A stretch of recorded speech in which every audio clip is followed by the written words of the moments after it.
Hi, my name is Diana Armstrong, and I work at Quitman Junior High. I am the 8th grade inclusion teacher and the special education lead teacher. It is located in Quitman, Mississippi, and I've been there 3 years, but I've been teaching for 20 years, all in special education.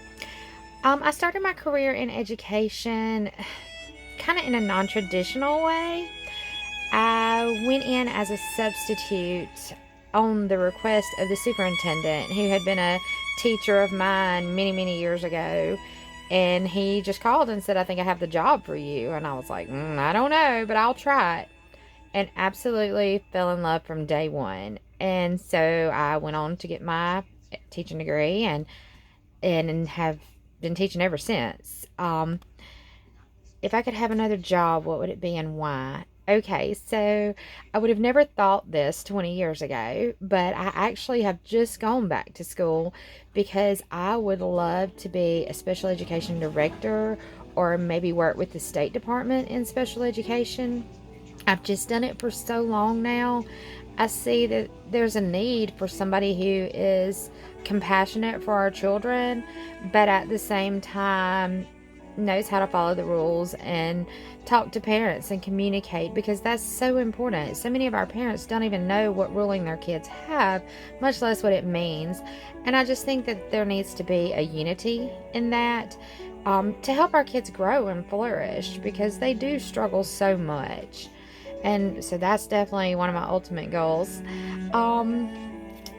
How are the kids different now than 30 years ago? Okay, so I tell the kids this all the time. When I was in school, respect was huge. Yeah, it didn't matter if the teacher was barely out of school or if it was a veteran teacher for 50 years. You respected that teacher and adults in general. And nowadays, it's like you have to earn that respect, and you have to constantly work with them to keep it, and you have to respect them as well. And it's harder than it was. I mean, I respected my teachers and other people too, but for these kids it's like a daily thing. Everything's a new day and you have to earn their respect all over again. I also see a lot of struggles, which is crazy because you would think with technology it would make things easier, but so many of our kids struggle to read, and technology is not the only answer. I mean, it has definitely helped tremendously for a student that can't read to have something read aloud, but so many of them don't have access to technology at home, so we're having to teach that process too. I mean, there's so many differences, just the way the kids think. They're all so much more mature than we were, and we were allowed to be kids, and you played outside, and it was okay. And these kids have to watch what they do every step of the day, and so many of them don't have supervision when they get home, so they get into things that children shouldn't be exposed to. And so we have to deal with a lot of that at school too. Not knowing what's going on at home for so many, and then for others just knowing that they're involved in adult type activities, and they're bringing that to school every day. They bring the weight of that with them, but we still have to educate them, and we have to help them understand that they need that education. How is teaching different? Oh wow.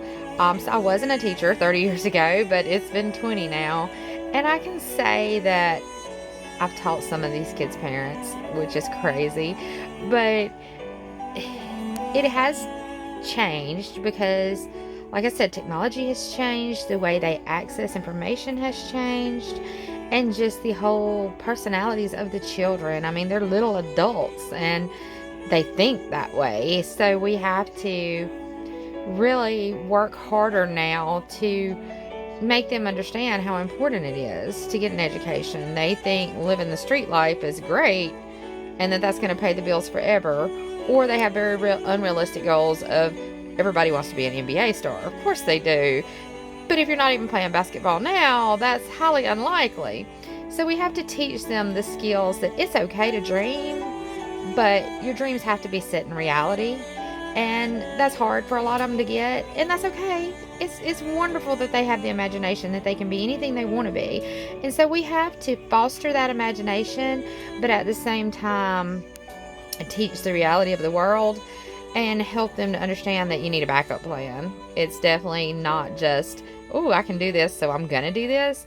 You have to have a plan. You have to go to college. You have to finish school. That's really important. And, like I say, I wasn't teaching that long ago, but when I started teaching, technology was pretty new in the classroom, so I think that's probably the biggest difference. And the kids are familiar with things like YouTube and video games, so trying to incorporate stuff like that into their learning really seems to make a tremendous difference in this age. They're technology kids, that's what they are. So incorporating that now is a huge part of gaining their attention, keeping them focused, and definitely keeping them engaged. What would I tell someone that's thinking about becoming a teacher? Not everyone's meant to be a teacher. And in 20 years, I have worked with some absolutely amazing teachers. I work with some amazing teachers right now. And I've worked with some that weren't so good, or some that maybe thought teaching was their calling, but maybe were better in a daycare setting, or maybe just wanted to coach and weren't that good in the classroom. So it's a field that's definitely probably different than what they expect. Of course, teachers are not paid enough, so it definitely is not a fabulous profession as far as making ends meet. You're never going to get rich teaching, but if you're passionate about it and you have a passion for our kids and for helping these kids become successful adults, it's worth it. I mean, I couldn't have done 20 years of special education if I didn't think it was worth it. I would definitely tell them that if they believe in the future of our students, that it's worth a shot, but that it's hard work. It's very hard work, and nothing is handed to you. I mean, you have to earn that respect and that trust, and building communication with the parents is key, and they're not always the easiest to build relationships with, but if we don't, we're not ever going to make progress with our students. So for a new teacher, you've just got to work all that stuff out. You've got to figure out how to balance it all.